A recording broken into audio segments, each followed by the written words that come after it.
Welcome to Krishna Reddy academy అండి. Krishna Reddy academy తరఫున ప్రతి ఒక్కరు కూడా స్వాగతం సుస్వాగతం. ప్రతి 10 నుంచి 15 రోజులకి ఒక సక్సెస్ఫుల్ పర్సన్ని తీసుకొచ్చి మిమ్మల్ని ముందు మన అకాడమీ మాట్లాడిస్తూ ఉంది. ఈ అబ్బాయి మన దగ్గర 2019లో మన దగ్గరికి ఎంటర్ అవ్వడం జరిగింది. ఎంటర్ అయిన అతి తక్కువ కాలంలోనే మొదటి ప్రయత్నంలోనే అంటే 18 సంవత్సరాల నుంచి 19 సంవత్సరాల వయసులోనే ఈ అబ్బాయి తన మొదటి ప్రయత్నంలోనే ఉద్యోగం సాధించడం అనేది జరిగింది. కాబట్టి అతని యొక్క సక్సెస్ అనేది ఆయన యొక్క మాటల్లోనే తెలుసుకొని మనం ఈరోజు తెలుసుకోవచ్చు. కాబట్టి ఏ విధంగా మన కృష్ణారెడ్డి అకాడమీ అనేది వాళ్ళని అబ్బాయిని సక్సెస్ఫుల్ చేసి తక్కువ టైంలో ఫస్ట్ అటెంప్ట్లోనే ఆయన యొక్క మాటలోనే మీరు అనొచ్చు.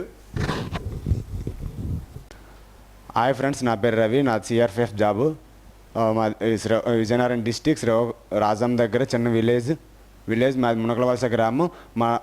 మా ఫ్యామిలీ వ్యవసాయ ఫ్యామిలీ.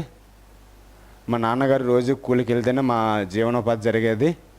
ఆ విధంగా నేను ఇక్కడ 2019లో కృష్ణారెడ్డి యొక్క అకాడమీలో జాయిన్ అయ్యి అతి తక్కువ కాలంలో సిఆర్పిఎఫ్ జాబ్ సాధించడం జరిగింది.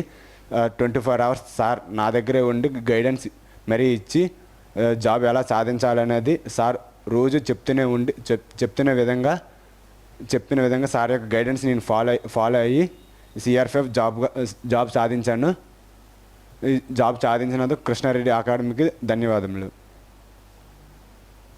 Thank you Ravi, thank you very much. విన్నారు కదండి, అతని మాటల్లోని 24 గంటలు కూడా చాలా డెడికేట్గా ఉండి నీ ఇదేం పని చెప్పినా దాన్ని తప్పకుండా పాటించినటువంటి వ్యక్తిగా. అండ్ అతనితో పాటు చాలామంది బ్యాచ్ ఉండొచ్చు, కానీ సమయాన్ని పాటించడంలో నెంబర్ వన్గా ఉన్నాడు. కాబట్టి రిజల్ట్ అనేది పాజిటివ్గా చూసి ఈరోజు సిఆర్పిఎఫ్ జవాన్గా మన కృష్ణారెడ్డి అకాడమీ తరఫున కాల్పి అవ్వడం జరిగింది. ఈరోజు ఉద్యోగం ట్రైనింగ్ కూడా అయిపోయింది. ట్రైనింగ్ అయ్యి ఈరోజు మమ్మల్ని కలవడానికి వచ్చాడు. అది చాలా ఆనందంగా ఉంది. ఎందుకంటే ఈరోజు నేను కూడా గవర్నమెంట్ ఉద్యోగానికి కూడా రిజైన్ చేసి ఉన్నాను. ఎందుకంటే ఇలాంటి విద్యార్థులను, ఇలాంటి ఎంప్లాయీస్ని కొన్ని వేల మందిని సైన్యంలోకి పంపించి దేశం యొక్క సేవని, రాష్ట్రం యొక్క సేవ చేసే విధంగా ఇలాగా బీచ్ చేస్తున్నందుకు చాలా గర్వపడుతూ ఉన్నాను. Thank you Ravi. ఎల్లవేళ మీ యొక్క సేవలు మన దేశానికి ఉపయోగపడే విధంగా చేస్తామని కోరుకుంటూ ఉన్నాను. థ్యాంక్ యూ అండి. Thank you very much. జై హింద్, జై భారత్.